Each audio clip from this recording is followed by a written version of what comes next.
Cops of Reddit. A lot of people get jumpy and try to act normal around law enforcement. How can you tell genuinely suspicious people from self-conscious idiots acting weird?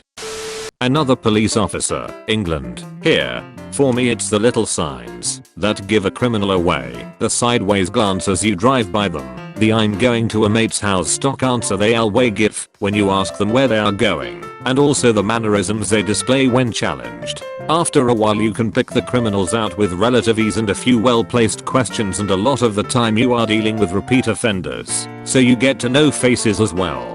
Members of the public who are nervous just tend to stumble through sentences and will be overly polite, which is nice, and I would never give someone a hard time about that. I normally smile and ask about their day to try and lighten the mood and to make them more relaxed. I will pretty much talk to anyone and love it when people approach me for a chat. In the past few days I've had really interesting conversations about Harley Davidsons. I stopped a biker and we got chatting as I was interested in getting a bike license, growing climbing plants, with an elderly lady having trouble with her neighbors, and No Man's Sky, with some skaters causing trouble at the local shopping center. If you see a copper come up and have a chat, a lot of us are quite friendly.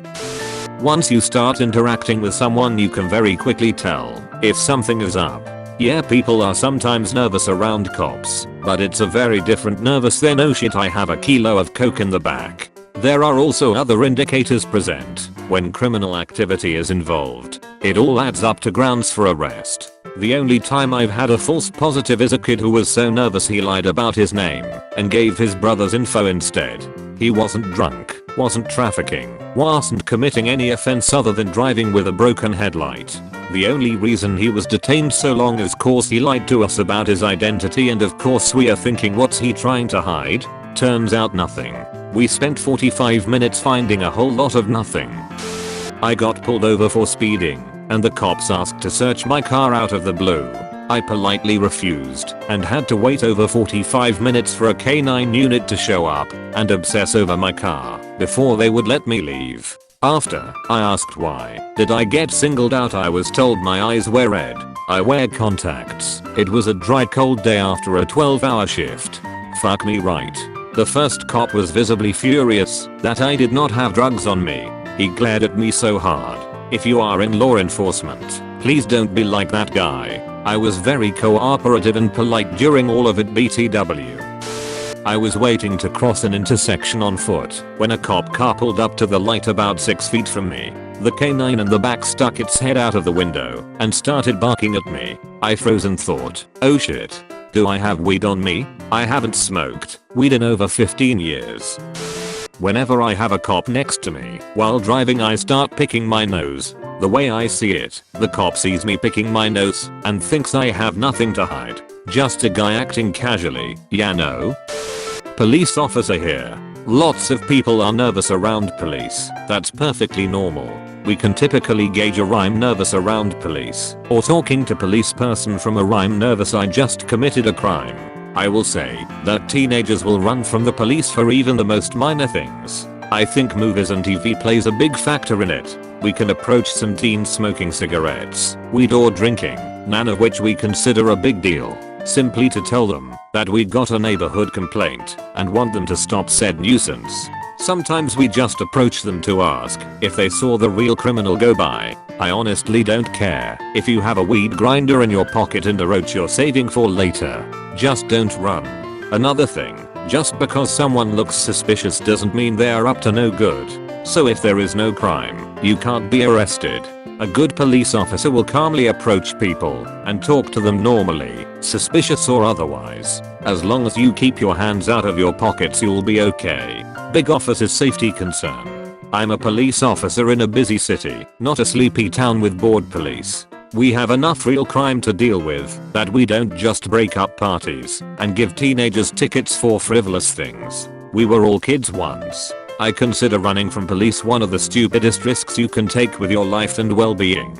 I'm not going to lie, if I have a legitimate offense and a suspect, and that suspect runs away, I enjoy chasing them down and arresting them. But if the police dog gets involved, it gets really ugly. Why risk your life and limb for something minor? I personally think it's better to chance it out or walk away casually than run from the police. My mother is incredibly annoying for doing this at customs. As a child we also used to go to France on holiday every year, and on the way through customs at the port she would get all panicky and start acting really weirdly, blurting out non sequiturs and sweating, generally resulting in us having our car singled out for a full search as possible drug smugglers. We look at more than just the way you act. Everybody is nervous when they get stopped by the cops. I've been a cop for 9 years and my stomach still drops when I see a patrol car coming up behind me. We look at the whole picture. What is the context for our interaction? Am I responding to a report of a crime? Do you match a suspect description? Am I running traffic enforcement? Or am I just walking through the park trying to be friendly? After the context comes the content. Are you being truthful? Is your story plausible? Or are you obviously lying through your teeth? People lie to me every day for a variety of reasons and I have become very good at cutting through the bullshit. Then comes history. If I stop a suspected burglar with a backpack and he has a history of burglary and he has no reason to be in the area, his nervousness is more likely because I caught him red-handed. If I stop the soccer mom for speeding with no history, her nervousness is probably just being worried she's going to get a ticket. But at the end of the day people who are nervous because they got caught act differently than people who are just nervous. The body language is different. They just give off a different vibe. Cop for 21 years. Retired just about 5 years. This question is difficult to answer since there are so many factors involved. Examples might be clothing, location, time of day, number of people around, actions observed prior to the subject noticing you, and actions after. The list is pretty long.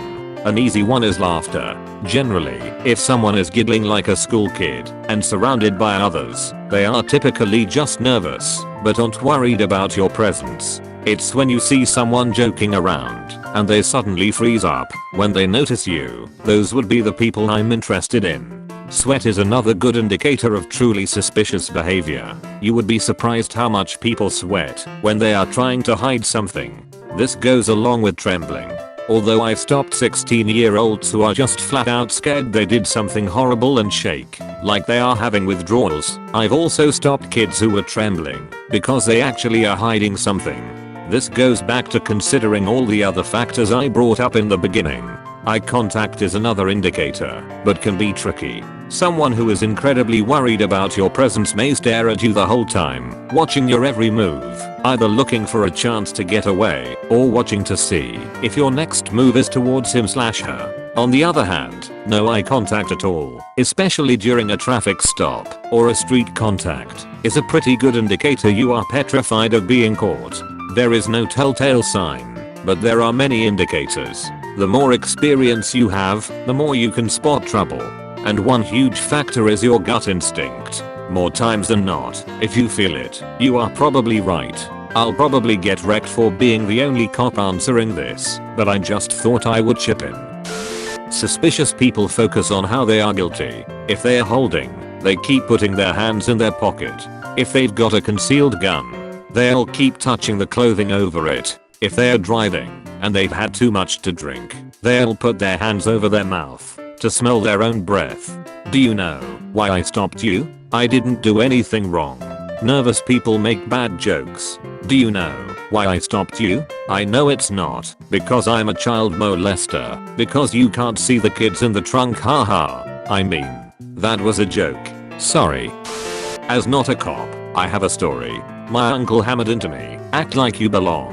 So being in rural Gap, I had been driving since I was 12. You know, back roads and such. But my uncle had me go and get him a Coke one night and threw me the keys. So I get out from store, get in the car. I'm 12 and look 10. I get out on the road and coming up the road is a police car and he flashes his headlights. I panic, but realize my headlights are off. So I turn them on. As he passes me, I look him straight in the eye and wave. He waves back. Then with my stomach in my feet I watch the rear view mirror without turning my head, just kind of glancing. He never turned around, and I took the 2-liter Coke to my uncle.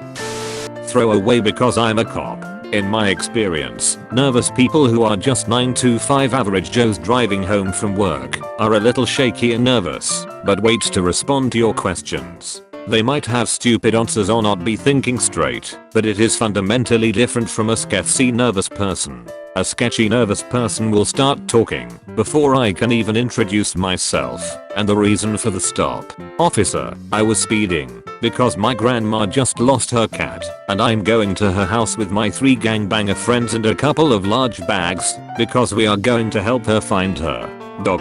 Also, there are no guns in the car. That's obviously an over-exaggeration, but not by much. All I can say is I've made a mission of always driving exactly 7 over the speed limit, and that doesn't change when I see a speed trap. I figure they see me cruising and casual and assume I've nothing to hide. I'm ticket free after 15 years. If I could go back in time I would have been a great drug mule. While driving, someone makes the first right turn possible after pulling out behind them.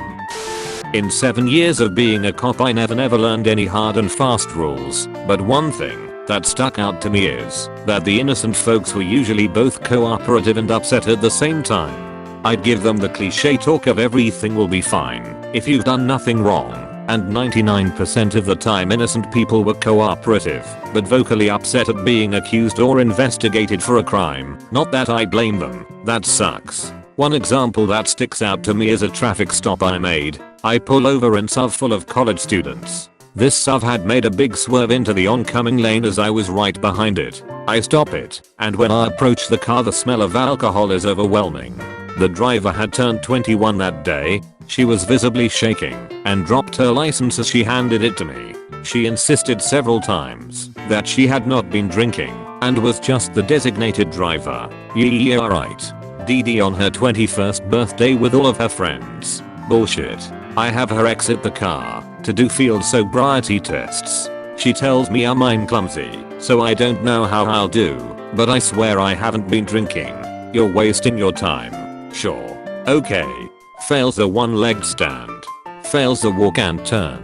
We get to horizontal nystagmus, the test I put the most stock in, because it never fails me. I notice her eyes are bloodshot as I begin. She explains that one is all the cigarette smoke she's been around. She passes. No horizontal or vertical indication. Nothing. What the hell? I go ahead and give her the breathalyzer. 000. I check the calibration records. It expired the following day. I call for another machine that had just had its calibration tested. Triple zeros. She's clean. Turns out this girl was, in fact, a DD on her 21st and clumsy as hell. This does go to show something though. Cooperate with law enforcement. Arguing with a cop in the field is not the way to go. That's what we have courts for. Had she refused sobriety tests and or the breathalyzer, she'd have been charged with those crimes, which are just as bad as actually driving drunk in my state, and spent at least that night in jail. Because she cooperated, she went on her way that night to her house party, where she finally got to start drinking. She was later arrested for assault when she found her boyfriend in her bed with her best friend, which according to everyone at the party she herself had suggested in her drunken stupor. She was so close.